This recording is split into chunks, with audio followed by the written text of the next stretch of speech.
Hello and welcome to Life, Love, and Leadership by the Real Leadership Company. I'm Tom Rea, and joining with me is Bert Copple. Good morning, everybody. Great to see you. Thanks for joining us on another awesome episode for Unstuck University and Real Leadership.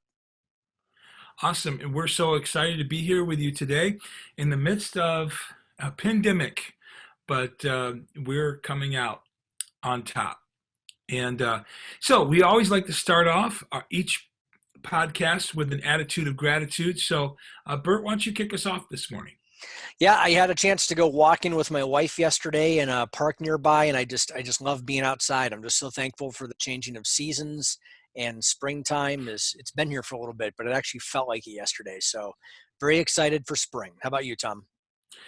I am too. Well, I got to tell you, I'm very thankful for love. I'm thankful for love. Both having a heart to love and then being loved. It's something that we take for granted a lot in our society, that we don't show or express love like we should, or we don't receive it because we don't feel like we're worthy or whatever the case may be. So didn't mean to get deep on you, but that's my attitude of gratitude. That's awesome. I know we have been talking about from our Put Your Dream to the Test series. We've been discussing about dreams. We've been talking to real life business owners, specifically the last couple of weeks in the restaurant industry, knowing that the industry is going to be dramatically changed after this pandemic is over with. And now we start to see that different states are beginning the process of opening up their restaurants again. So I thought it would be appropriate today to hear from an expert. We want to hear from Mr. Robert Irvine from the Food Network. He did an interview on Fox News the other day, and it was very profound, about a 6-minute interview. We're going to listen to that, Tom, and then we're going to go back and discuss the 3 interviews that we've done with Nate Rockwell, John Martineau, and Mike Miotis with their respective restaurants and put some perspective into things. So one thing I want to show you guys, some of the information we're going to be sharing today, you can find on our website. This is realleadershipcompany.com. Lots of great information on here, including our current mastermind groups that we're doing. But you want to click on the Unstuck University tab, and that takes you to all of our courses and our content. And the form we're going to be using today is the real life story discussion episodes 1 through 3. And I'll show that to you here in just a minute. But you can check out these episodes for real life stories, Put Your Dream to the Test, right here, episodes 1, 2, and 3. And that's what we'll be talking about today. But right now we want to check out this video from Chef Robert Irvine. So check this out.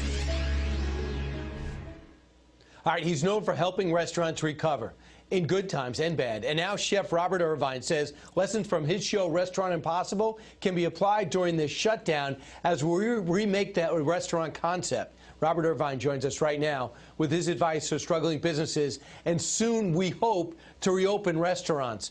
First off, Robert, what's going to be different when the restaurants do get the nod to open again?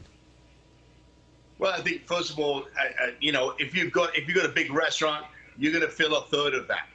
If you've got a small restaurant, you're probably going to fill half of it. The biggest problem we're going to face right now is customer or consumer confidence, number one, and number two is having to redirect all our thought process into what was is gone and what is new is brand new. New menus, new social distancing rules. What do we do in the kitchen to make the consumer feel comfortable? Is it mask? Obviously, it's mask. We already wear gloves. Are we allowing people into the kitchen? Good question. Do they want to see that you're doing things safely? Yes, they do. I think the whole world of the restaurant business and business in general is going to change. We want to feel comfortable walking into a space. Imagine this. We're going to a restaurant, somebody coughs.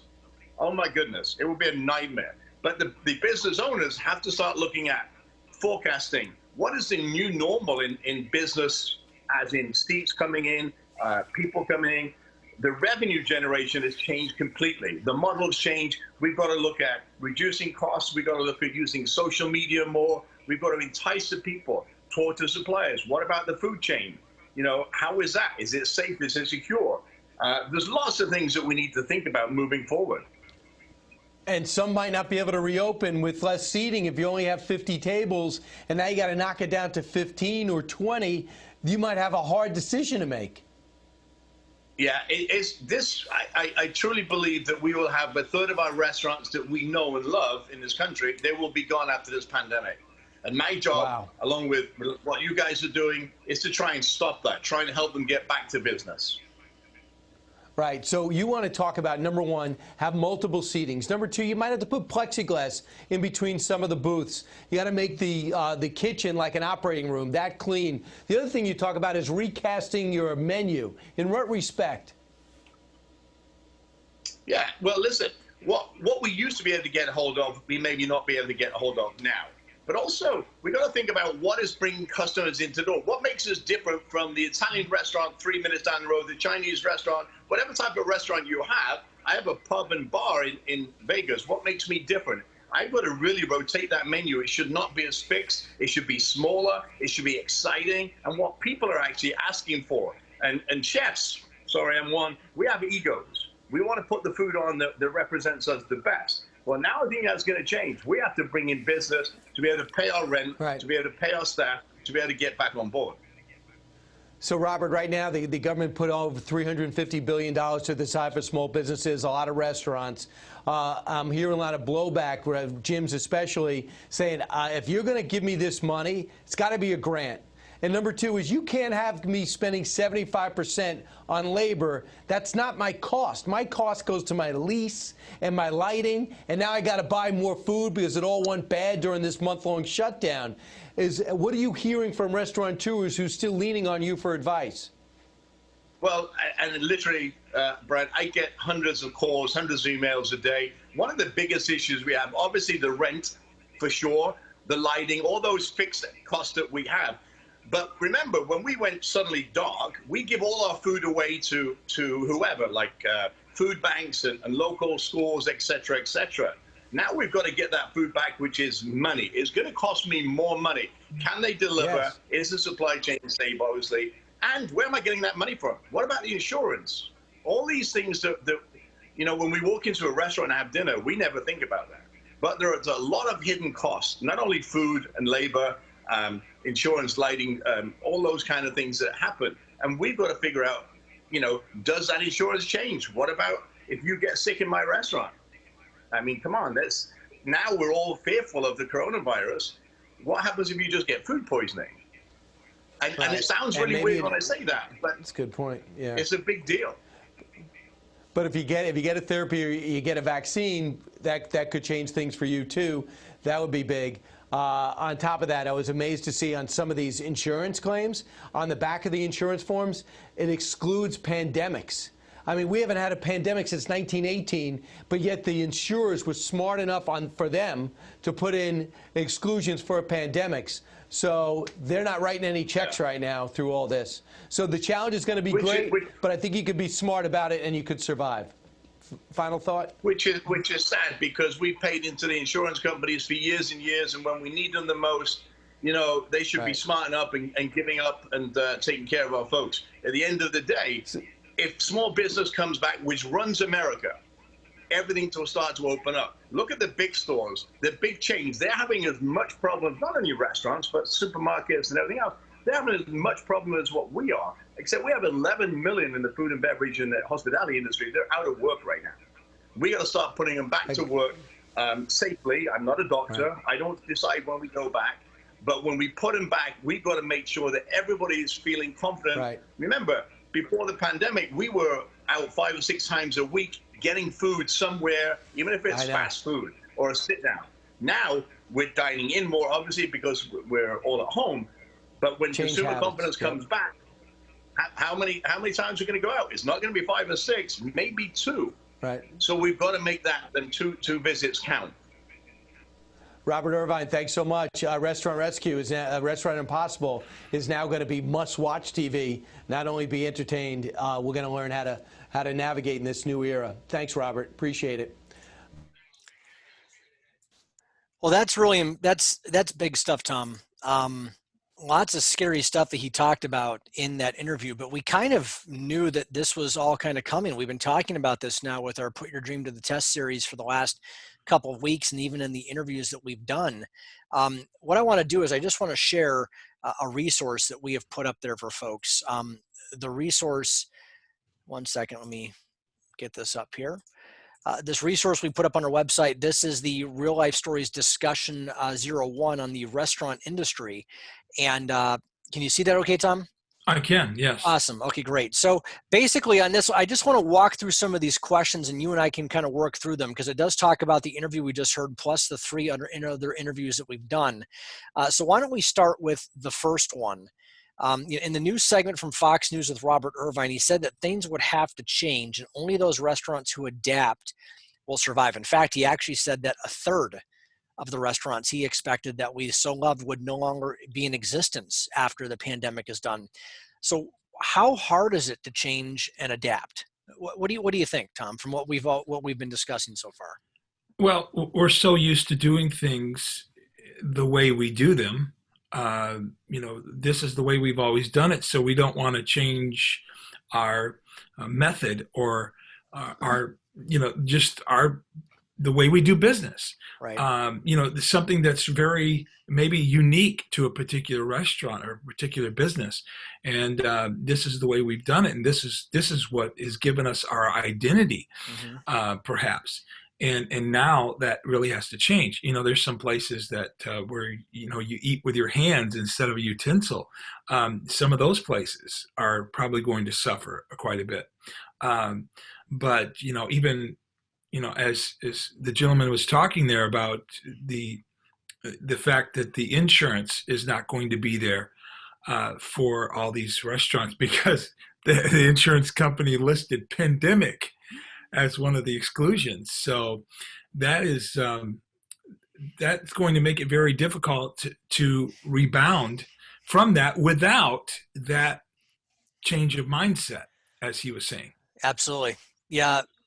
I think change, the next question on the sheet is why is change so hard for traditional businesses or restaurants? I think the change is so difficult because we get stuck into a groove or a mindset that this is the way things have to be, right? And I know one of the things we're going to talk about, and we've been talking about, is success does not breed creativity, right? We know that success only comes out of change and out of hardship and tough times. That's when creativity emerges. And so if you have a successful restaurant and you're just doing the same thing week in and week out, you're doing great. There's no need to change it. But when this type of thing happens, man, if you're not prepared, if you can't change or think quickly, it becomes very difficult. And we've seen this, right? Retail stores that don't have an online presence, done. Restaurants that don't have the capacity to do delivery or a streamlined menu, done. And you can go through every single business industry, right? If you didn't have enough cash in the bank to provide you the sustenance to get through for a 2 to 3 month period, done. That's why change is so difficult because we don't think about these things. And there's a lot of hard work on the front end to get ready for it. I know with Nate Rockwell, we interviewed him. And this question is in regarding of episode 1. It says, big changes can kill momentum. It can destroy dreams. In the interview with Nate Rockwell, his dream was birthed out of a love for cooking, not a passion for barbecue. And I love that, right? Because Nate he knew he wanted to be a cook. He knew he wanted to own a restaurant, but barbecue wasn't his first choice.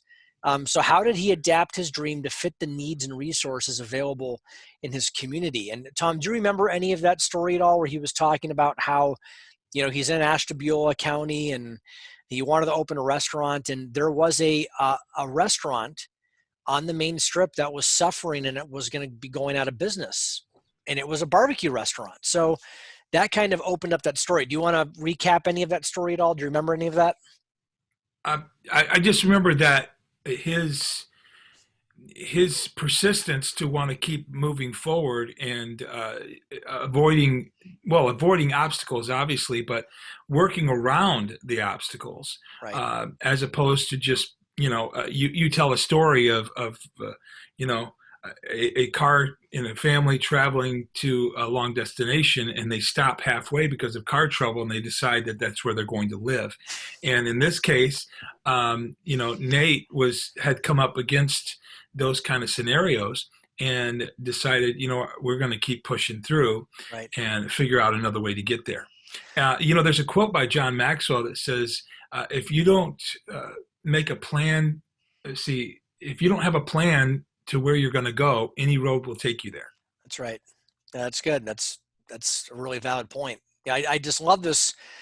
I love the story of Nate because he knew he wanted to be a cook, and he had his idea in his own head of what he wanted to do. And then so when this failing restaurant becomes available for sale, it's a barbecue restaurant. Nate didn't try to go in and change the purpose of the restaurant, right? It was still to provide barbecue to that community. So Nate changed his dream. The dream was to become a restaurant owner. Maybe he didn't want to do barbecue, but he decided to become a barbecue restaurant owner. And so that's what he did. He made that his passion that allowed his dream to continue to grow. And then, like you said before, I love it. We talk about how there's dream killers, right? His dream could have died when he was going through the initial investment phase. And I know you love this story too, Tom, where, there's these angel investors who want to invest in what he was doing. He shows up and he says, here's my budget. Here's what I have to do. And, what's their initial response to him? Oh, they said, that's great. That looks great. You got a great plan in front of you, but you have to do it for half that. Right. And so he's like, okay, so I'm trying to save a failing barbecue restaurant in Ashtabula. I come to these angel investors with my business proposal. I think it was like $50,000. And then he comes to them and he 25. Says, yeah, so now you need to cut that in half. Well, how do you save a failing restaurant and birth a dream on half the budget? And then he does it and he goes back to them. And then what happens next? They said, well, this looks great, but we want to chop it again. Right. So he goes from 50,000, basically they're down to like $15,000 is what the investment was. And so Nate opens and relaunches a restaurant with $17,000. And then the question on the sheet is, how did this struggle make him better off or worse off? And I think it definitely made him better off, because had he gone in there with a $50,000 budget, he realized after the second cut that he could have cut more expenses and he could have been more proficient when it came to his operating cost and what he needed to do. So he was prepared to launch a business at a much lower threshold, but that gave him a much higher ceiling, right? Where if he had come in at 50,000, it may have been more difficult to make that transition. And his story is just awesome, man, because he goes from a restaurant that had 15 tables. He moved across the street to another location, and then he had to move again. And now his restaurant, he went from a $17,000 operating budget to a restaurant worth $1.6 million in 10 years. But it all got birthed out of that struggle at the front end of it, which is great. Was there anything else from his story, Tom, that really stuck out to you? Just his passion and resilience.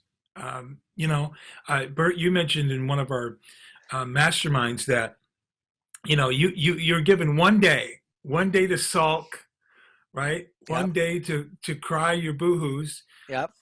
Because of the bad news. But the next day you got to get back on the horse and That's figure right. out another way to do it. And so I appreciate his persistence to push through and turn the no into a yes. That's right. The next story we heard was from John Martineau. John Martineau is they own a restaurant called Swamp Shack down in Blountstown, Florida, which is in the Panhandle. And John ended up leaving his job up here as a pastor, decided to pursue his lifelong dream again to open up a food truck where he was going to serve barbecue and smoke his own meats. And what I find amazing about John's story is that they just up and leave everything up in Michigan. They go down to Blountstown, which is this, it's a travel town. It's a town in the middle of nowhere. No one goes to Blountstown unless you're driving through it or you happen to live there. It's a very unique place, but he's on a main road. But what I love about this is he goes down there right before Hurricane Michael. And so they don't have a place to put their truck. They were trying to find a place to live. And this hurricane blows through.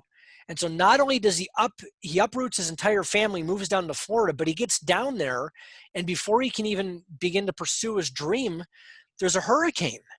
And so now he's in the middle of a hurricane recovery.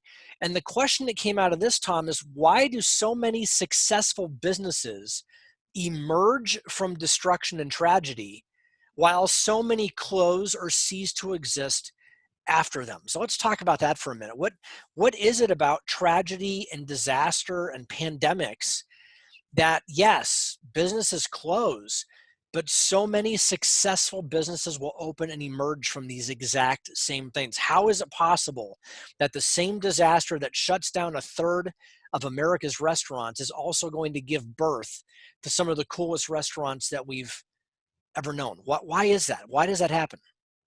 Well, I think that because we get caught up in the crisis. We get caught up in the, you can't do things like you did them before. But, we come to say, well, that's all I know how to do. Well, unfortunately, that's probably not going to cut it.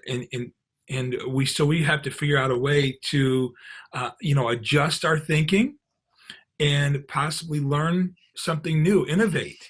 As we see with the other manufacturers, the brewery company making hand sanitizer, the car manufacturers making ventilators, and things of that nature, and people, making masks and things of that nature. And just even the things that you mentioned with your home care company and the things you've done with that, just being innovative and figuring out how can we still stay relevant in the midst of a crisis. Again, to quote John Maxwell, he talks about, that it's not until we're in the middle of a crisis that we realize that we need to make some changes. And we don't really know at the onset of a crisis, especially something like this, because we've never experienced this before. Right. But to, when you're in the middle of it, you go, okay, I got to make a decision here. Am I going to lay back and just allow this thing to, to pass and then, come up, kind of like after a tornado blows through a community, and then we'll just kind of rebuild and we'll be okay. But this is not like that. Right. This is quite different that we've never experienced before. So I think it's a matter of every person, sitting back and maybe even seeking some counsel on some, like a brainstorm session or a mastermind for that matter, to find out what steps that they can take to stay relevant, to innovate, and to, stay out there in the public in the midst of all this.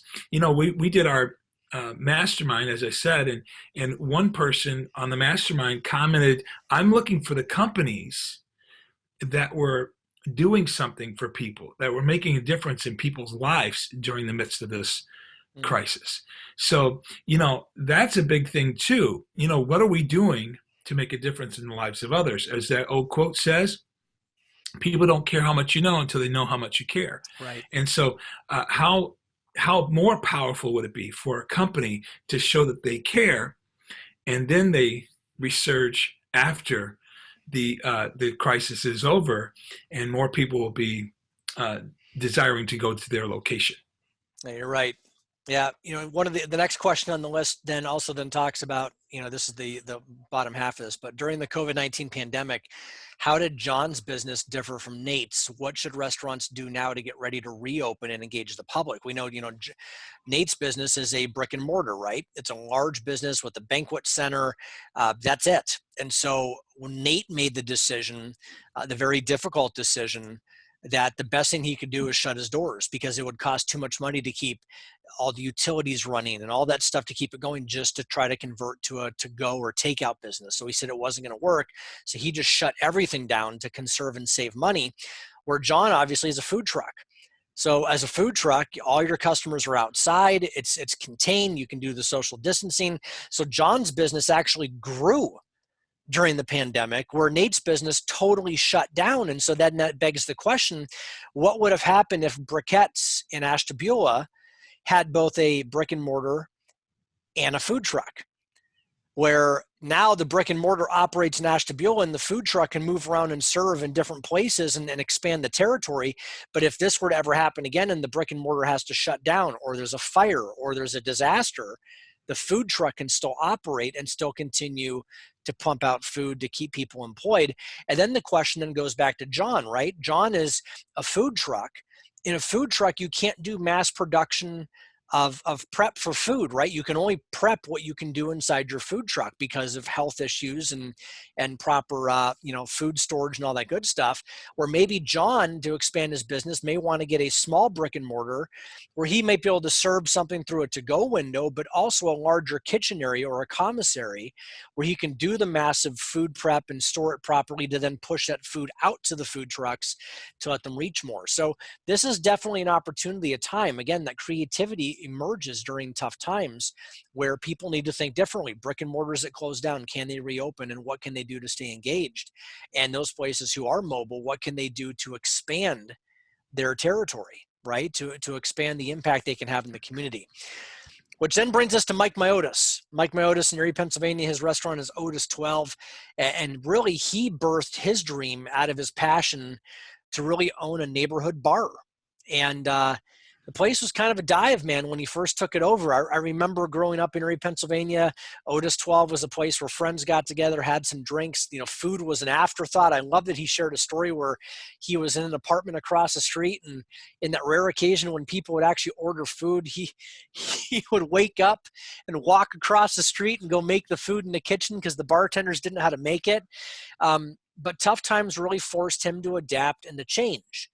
And it really was a shift in his mindset, right? His mindset shifted to take it from a hobby or something he enjoyed doing to making it into a business that can make money. So what was that transition, Tom? Do you remember any of that conversation with him? Yeah, I think he just had, an epiphany one morning that, you know what, I need to take this seriously because, I am a staple in the community, and I can make a larger impact here if I would just, do what I came here to do. And instead of playing this off and just being a playboy, right? Because, it could have went a whole different direction, obviously. Right. And in fact, the company may not even be existing today as a result. But because of his perseverance and his love for what he does and his drive to make a difference in the community. He started thinking about his community. He started thinking about his employees. Right. And that changed, I think, the dynamics of everything that he did. Yeah, without a doubt. Yeah. And then the last question is, Mike believes that businesses get through incredibly tough times based on their commitment to and influence within their local communities. So how will businesses with local contacts and influence fare better than those who do not have this community connection? One thing that I can think of right away, during this time of pandemic when the federal government came out with the payroll protection program, a lot of small business owners were getting frustrated because they weren't able to access these funds right away. But I know of many dozens of business owners who had no problem getting the payroll protection plan, and that's because they had a relationship with their local banker, right? So I on my cell phone, I have the phone number. I have the cell phone for the VP of banking at my local bank because I do business with them and I stay in touch with them. At the start of the pandemic, we took handmade masks over to the bank because I wanted to make sure that all the bank employees were protected. And when you do those things and develop those relationships, I'm telling you, that goes a long way when it comes to getting financing and when it comes to working with your local bank. And so there's a lot of business owners out there who have no relationship with their banker, right? They have a bank account, but guess what? Everybody else has a bank account too. So what are you doing to stand out and be different? And I know with Mike in the community, he cares about the community and he pours a lot of money and investing into sponsorships and Little League and all these other things in the Erie community. So guess what? Now that the pandemic's happening, Mike says he actually finds himself being busier now than he was when the restaurant was closed because of all the to-go orders that he's pushing out through his restaurant of the chicken wings and everything else that he does. People are showing up to support Otis 12 now during a pandemic because Otis 12 showed up to support them when there wasn't a pandemic. I think that makes it, that's a big difference, man. When you have that social obligation, when you have that social capital with the communities around you, it makes a huge difference. People remember you because you invest in them. So as a restaurant or any business, when you invest in your local community, when times get tough, your local community is going to reinvest in you as well. That's awesome. I think though too. I keep on thinking about the movie It's a Wonderful Life, Mm-hmm. and George Bailey was going to throw his life away because he didn't think, it was all over what, $8,000 or something Right. like that, and he just learned that his life was valuable, that he made an impact in people's lives just by being there and showing compassion to people and putting them first, and so we see at the end of the movie where because of his influence in the community, doing everything you just said, all these people came to give, and he became the richest man in the town. Of course, that is a movie, but the same is true. When we pour into people and we put their needs forefront and center, and try to be a blessing to them and help them in any way that we can, it will come. It'll come around. Right. In the end, and especially in something like this, in times like this, I think those that felt like they were taken care of are going to do whatever they can to take care of the company that blessed them the most. Absolutely. I totally agree. That's good stuff. So Tom, I really enjoyed these first 3 episodes talking to these 3 business owners about what they're doing, how their dreams came about and what they were doing. We're going to continue to do these episodes with different business owners, pastors, people from different walks of life. And we'll be starting another series of these. So you can find all this information, again, on our website, realleadershipcompany.com. Again, you go to the website, you can see this is where we're at. You can find all this information about the stuff we're doing at Unstuck You. But remember, we do coaching, mentoring, training. We're here for you. We offer virtual mastermind groups as we're walking through John Maxwell's amazing books. There's other classes that we offer. For right now, Tom's doing one on leading through crisis. We have another one that will be coming up and starting soon based on how to retain hourly wage employees. So that's Unstuck University. Obviously, Tom and I are certified John Maxwell coaches, teachers, and speakers. We can help you with your business, with your ministry, to help you get unstuck. We also offer an I Coach Me system. Coaching employees is one of the hardest things you can do in the business world, mainly because most of us do informal coaching. Well, we teach you how to do formal coaching and to document it for HR purposes. And if you're looking to make a good hire, finding the right job candidate is incredibly important. We can help you do the behavioral analysis, do DISC assessments. If you have 3 great candidates that you're trying to determine, hey, is this a good person for our company? Is it a good fit? You can bring us in. We can do interviews, do the DISC assessment, and say, hey, here are the red flags you need to look at with these candidates, and here's what we think makes this candidate different from another. So we're here for you. Feel free to reach out to us on our website. You can also check us out on our Facebook page, facebook.com/Real Leadership Company. Tom, any closing thoughts this week? No, just want to encourage you to persevere, to sit back and for a moment and think and innovate, and see what else you could be doing.